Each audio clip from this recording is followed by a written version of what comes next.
आज हम लोग pair of linear equation in two variable का second method elimination method start करेंगे। क्या स्टार्ट करेंगे? ठीक है। एलिमिनेशन मेथड में हमें क्या करना है कि एक वैल्यू को एलिमिनेट करना है, मतलब खत्म करना है, और दूसरी वैल्यू को निकाल देना है। फिर जब दूसरी वैल्यू निकलेगी तो उस दूसरी वैल्यू से फर्स्ट वैल्यू को फाइंड करना है। मतलब एक्स और वाई की वैल्यू इसमें भी फाइंड करना है, लेकिन फाइंड करने का तरीका थोड़ा सा अलग होगा, आसान होगा। एलिमिनेशन मेथड मुझे बहुत अच्छा लगता है क्योंकि उसमें बहुत ज्यादा जो है मतलब बहुत ज्यादा स्टेप्स नहीं होते हैं, बहुत कम स्टेप्स में तुरंत सॉल्व हो जाते हैं। और आप लोग एलिमिनेशन मेथड का ही यूज करने की कोशिश कीजिएगा जब भी कोई प्रॉब्लम आएगा। जब ऐसा ना दिया रहे कि सब्स्टिट्यूशन मेथड से ही करना है, जब दिया रहेगा कि सब्स्टिट्यूशन मेथड से ही करना है तब तो फिर आप लोग जानते ही हैं। ठीक है, क्या जानते हैं? वाह, चलिए तो हम लोग आते हैं एलिमिनेशन मेथड पे। किस पे आते हैं? Elimination method. रेडी हैं? आज का हम लोगों का जो टॉपिक है वो क्या है? Elimination method. Elimination method, METHOD method. ठीक है, हम दो इक्वेशन लेते हैं। एक इक्वेशन है x plus y, first question start करें, x plus y equal to 4, और एक क्वेश्चन है 2x minus 3y equal to 5। दोनों क्वेश्चन को सॉल्व करना है। सबसे पहले इसमें आपको देखना है कि जो वेरिएबल्स है कौन वेरिएबल है, x और y।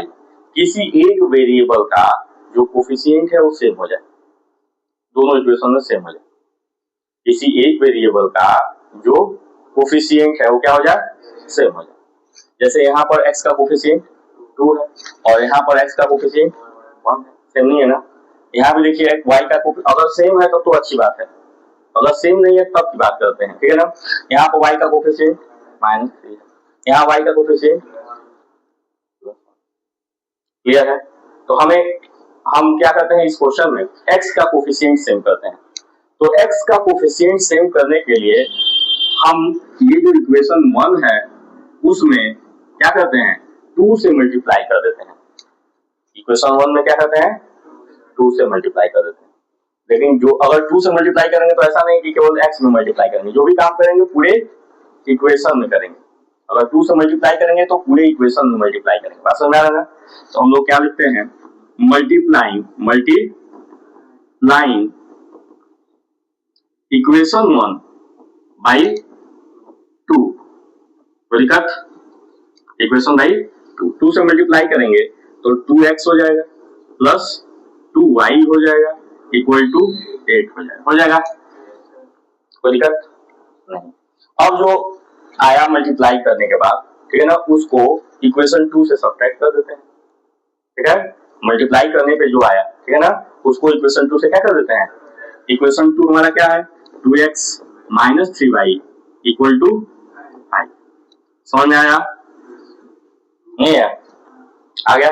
ये लिखना हो तो ये भी लिख सकते हो, multiplying equation 1 by 2 and equation 2 by 1 and equation 2 by 1, वही आएगा, लिख सकते हो। ठीक है ना। और सब्ट्रैक्ट करने के लिए लिख सकते हो कि subtracting equation 1 by 2 equation 2 by 1, कोई जरूरी नहीं है लिखना, कोई जरूरी नहीं है। अब जरा देखिए यहाँ पर कोई साइन नहीं है तो क्या है, प्लस है। जब हम दो इक्वेशन को सब्ट्रैक्ट करते हैं तो साइन चेंज हो जाता है। क्या हो जाता है, यहाँ प्लस है तो ये माइनस है तो प्लस, ये यहाँ प्लस है तो, और इस वाले वैल्यू को हम लोग भूल जाते हैं, इसकी कोई अब वैल्यू नहीं रही ना। यहाँ पर कोई साइन नहीं है तो प्लस है, अब इससे कोई लेना देना नहीं, हमको अब इससे मतलब है। तो ये 2x है और ये माइनस 2x है, दोनों कैंसिल आउट हो जाएगा कि नहीं हो जाएगा। ये 2y है, ये प्लस 3y है, कितना हो जाएगा, 5y हो जाएगा कि नहीं हो जाएगा, हो जाएगा। और ये 8 है और ये माइनस 5 है, कितना हो जाएगा, 3 हो जाएगा। यहाँ से y की वैल्यू क्या आ गई, 3/5, y की वैल्यू आ गई। अब इस y की वैल्यू को किसी एक इक्वेशन में क्या किया जाएगा, पुट कर दिया जाएगा। क्या लिखते हैं, putting the value of y, putting the value of y in equation 1। y की वैल्यू को इक्वेशन 1 में पुट करते हैं तो क्या हो जाएगा, x plus y equal to कितना है, 4 है। x प्लस वाई की वैल्यू कितनी आ गई है, 3/5 इक्वल टू क्या हो जाएगी, 4। x इक्वल टू हो जाएगा 4 माइनस 3/5। इसके डिनोमिनेटर में कुछ नहीं है तो 1 है। x इक्वल टू हो जाएगा 20 माइनस 3/5। x इक्वल टू हो जाएगा 17/5। समझ में आया, नहीं आया? आगे एक और क्वेश्चन समझा। चलिए सेकेंड क्वेश्चन देखिए, आपके पास है 2x minus 5y equal to 4, 3x minus 2y या प्लस 2y इक्वल टू 5। ठीक है, ये है इक्वेशन 1 और ये है इक्वेशन 2। दोनों को सॉल्व कर लें। हमने बोला कि या तो x को या तो y को, दोनों को क्या करेंगे, सेम करेंगे। ठीक है ना, तो पहले क्वेश्चन में हम लोगों ने x वेरिएबल को सेम किया था, इसमें हम लोग y को सेम कर किया जाए। y को सेम करने के लिए यहाँ 2 है, यहाँ 5 है। ठीक है ना, 2 है और 5 है। अगर हम इसमें 2 से मल्टीप्लाई करेंगे ये 10 हो जाएगा, और अगर हम इसमें 5 से मल्टीप्लाई करेंगे तो ये भी क्या हो जाएगा, 10 हो जाएगा। कोई डाउट है? नहीं। हम लोग लिखेंगे कि multiplying equation 1 by 2 and equation 2 by 5। Equation 1 में किसे मल्टीप्लाई करना है, 2 से, 2 2 जा 4x minus 10y equal to 8, 5 3 जा 15x plus 10y equal to 25। कोई दिक्कत बेटा? दोनों को सॉल्व करना है। अब एक बात याद रखिएगा कि जिनका वेरिएबल, जिस वेरिएबल को हमने सेम किया है, इस वेरिएबल के कोफिशिएंट को हमने क्या किया है, सेम किया है। किसको सेम किया है, किसको सेम किया है, y को। y के कोफिशिएंट को क्या किया है, अगर दोनों के पास अपोजिट साइन है, क्या है, ये माइनस है ये प्लस है, इससे पहले वाले में सेम साइन था, दोनों x का कोफिशिएंट जो दिए थे दोनों के पास क्या था, तब हम लोगों ने क्या किया था, इन दोनों इक्वेशन को सब्ट्रैक्ट किया था। क्या किया था, सब्ट्रैक्ट किया था। लेकिन अगर दोनों के पास अपोजिट साइन है तो इसे ऐड करेंगे। क्या करेंगे, ऐड करेंगे। ये बात आप लोग याद रखना। नहीं समझा? क्यों ऐड करेंगे, क्योंकि ये प्लस 10y है और ये माइनस 10y है, तो plus 10y minus 10y cancel out हो जाएगा, 0 हो जाएगा। लेकिन अगर हम सब्ट्रैक्ट करते तो यहाँ माइनस क्या होता, चेंज हो जाता, प्लस 20y कर कैंसिल आउट होता। बात समझ आ रहा है ना, क्यों कर रहे हैं, समझ में आया? नहीं आया शिवम? समझ आ गया बेटा? पूरी नहीं कर खाओ क्या, उंगली खा लो है, लगन चल रहा है ना भाई? चलो तो प्लस करेंगे, क्या करेंगे, प्लस 19x, ये कैंसिल आउट हो जाएगा बेटा, इक्वल टू क्या हो जाएगा, 28 33। x इक्वल टू क्या आ जाएगा, 33/19। x इक्वल टू क्या आ गया, 33/19। अब इस x की वैल्यू को किसी एक इक्वेशन में क्या करेंगे, पुट कर देंगे। लिखेंगे putting the value of x किसी इक्वेशन में पुट कर देंगे।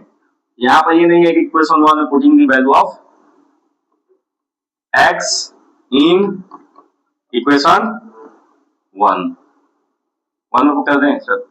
क्या है, 2 इंटू एक्स की वैल्यू आई है बेटा 33/19 माइनस 5y इक्वल टू 4। ये हो जाएगा कितना, 66/19 माइनस 5y इक्वल टू 4। ठीक है, ये माइनस 5y उधर ले जाएंगे तो, और ये प्लस 4 है इधर आएगा तो 66/19 माइनस 4 क्या होगा, माइनस 4 इक्वल टू 5y। कहाँ पे बेटा, पहले मल्टीप्लाई कर, क्यों नहीं ले सकते हैं, ले सकते हैं हम। सेम कास्ट वाले को पहले एक तरफ कर दिए, सेम कास्ट वाले को एक तरफ किए, और अदर कास्ट वाले को एक तरफ। पहले पढ़ाया गया है ना लीनियर इक्वेशन, नहीं पढ़ाया गया है, इससे थोड़ा सा और इजी हो जाता है। उस तरह से भी कर सकते थे, थोड़ा सा लंबा होगा, आया समझ में? ठीक है ना, ये हो जाएगा 66 और ये हो जाएगा माइनस 76/19 इक्वल टू 5 को निकाल, ये सब्ट्रैक्ट करेंगे, -10/19 इक्वल टू 5 y, ये इधर से इधर आएगा, y इक्वल टू हो जाएगा -10 अपॉन 19 इंटू 5, ये इधर मल्टीप्लाई में था, इधर आया तो डिवाइड में, 5 1 जा 5, 5 2 जा 10, y equal to -2 upon 19 is your answer. समझ में आया? एक और बताएं, आ गया अच्छे से? कोई दिक्कत है? इजी है ना? सब्स्टिट्यूशन मेथड से थोड़ा सा इजी है, और इसी मेथड का यूज ज्यादातर आप लोग करिएगा जब न दिया रहे ये कि इसी मेथड का यूज करना है। अब जब दिया रहेगा कि इसी मेथड का यूज करिए सब्स्टिट्यूशन, एकदम आंसर से मैं एकदम आना ही चाहिए। अब नहीं आ रहा है इसका मतलब कुछ न कुछ गड़बड़। अब सारे क्वेश्चन को, जिस तरह के क्वेश्चन को मैंने, जैसे थर्ड मैंने पहले हमने समझाया है कि जैसे 3 अपॉन x है प्लस 5 अपॉन y है इक्वल टू -1 है, 2 अपॉन x है -3 अपॉन y है इक्वल टू 2 है, इसको भी सॉल्व करना है तो हम लोग उस मेथड से करेंगे। मतलब जिस तरह के क्वेश्चन हमने सब्स्टिट्यूशन मेथड में बताए हुए हैं वो सारे के सारे क्वेश्चन जो है एलिमिनेशन मेथड से सॉल्व होंगे, वो सारे के सारे क्वेश्चन जो है क्रॉस मल्टीप्लिकेशन मेथड से सॉल्व होंगे, सारे मेथड से सॉल्व होंगे। यहाँ भी वही काम करेंगे, लेट करेंगे जैसे उसमें करते थे, और इसको लीनियर इक्वेशन के फॉर्म में कन्वर्ट करेंगे। ये लीनियर इक्वेशन के फॉर्म में, स्टैंडर्ड फॉर्म में नहीं है। Let 1 upon x equal to a, 1 upon y equal to b कर दिया। अब ये हो जाएगा 3a plus 5b equal to -1, ये हो जाएगा 2a minus 3b equal to 2। दोनों को सॉल्व करना है, a के कोफिशिएंट को या तो b के कोफिशिएंट को, दोनों में से किसी एक कोफिशिएंट को क्या करना पड़ेगा, सेम करना पड़ेगा। तो किसको किया जाए? अरे किसको सेम किया जाए? ऊपर वाले को नीचे वाले को? क्या तो a को कि b को? ऊपर वाले को पा रहा हूं। a में अगर बस ऊपर वाले में मल्टीप्लाई करोगे तो हो जाएगा, b में खाली मल्टीप्लाई करोगे तो हो जाएगा, दोनों को ना, तो करो ऊपर वाले को। ये ऊपर वाला क्या होता है, तो क्या a को मान लो सेम करते हैं, और ऐसे b को सेम करोगे तो तुम लोगों को जो है माइनस करने वाला प्रॉब्लम नहीं रहेगा, ऐड करोगे सॉल्व हो जाएगा। नहीं समझ में आया? ठीक है ना? तो a को ही करते हैं, सब तुम लोग की इच्छा है तो a को ही सेम करते हैं। तो क्या लिखेंगे, मल्टीप्लाइंग इक्वेशन, इसको इक्वेशन 1 बना लिया, इसको इक्वेशन 2 बना लिया। क्या लिखेंगे, multiplying equation 1 by 2 and equation 2 by 3। इन बेटा क्या हो जाएगा, 2 से मल्टीप्लाई करेंगे 6a plus 10b equal to -2, 3 से मल्टीप्लाई करेंगे 6a minus 9b equal to 3 2 जा 6। सही है ना? सॉल्व करेंगे, ये माइनस होगा, ये प्लस होगा, ये माइनस होगा, यहाँ सब्ट्रैक्ट करना पड़ेगा क्योंकि ये दोनों पे, ये 6a पे भी प्लस की साइन है और यहाँ 6a पे भी प्लस का साइन है, प्लस का साइन है बेटा, इसलिए सब्ट्रैक्ट करेंगे तो साइन क्या होगा, चेंज होगा। ठीक है ना? 6a से 6a क्या हो जाएगा, कैंसिल, ये हो जाएगा 19b equal to minus minus plus हो जाएगा -8, b इक्वल टू क्या हो गया, -8 अपॉन 19 हुआ। अब इस b की वैल्यू को किसमें पुट करेंगे, किसी एक इक्वेशन में पुट करेंगे तो a की वैल्यू आएगी, उसके बाद फिर से सॉल्व करेंगे तो x और y की वैल्यू आएगी, करके दिखाते हैं। ठीक है ना?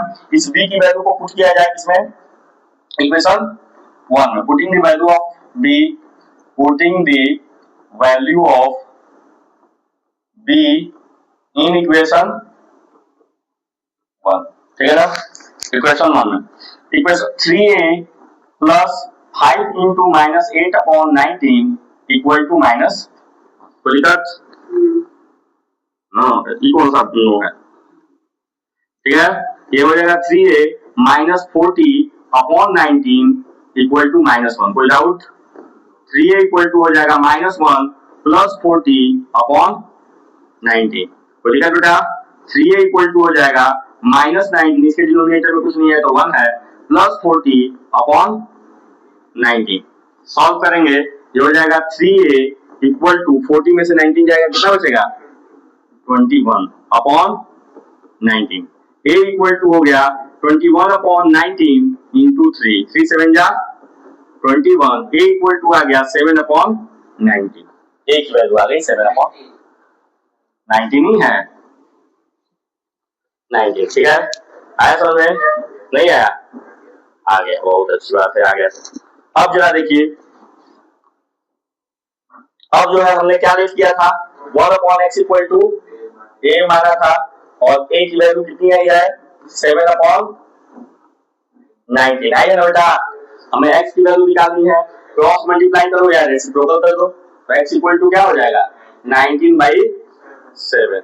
1/y को हमने क्या माना है b माना है, तो 1/y इक्वल टू b की वैल्यू कितनी है -8/19, y इक्वल टू क्या हो जाएगा -19/8।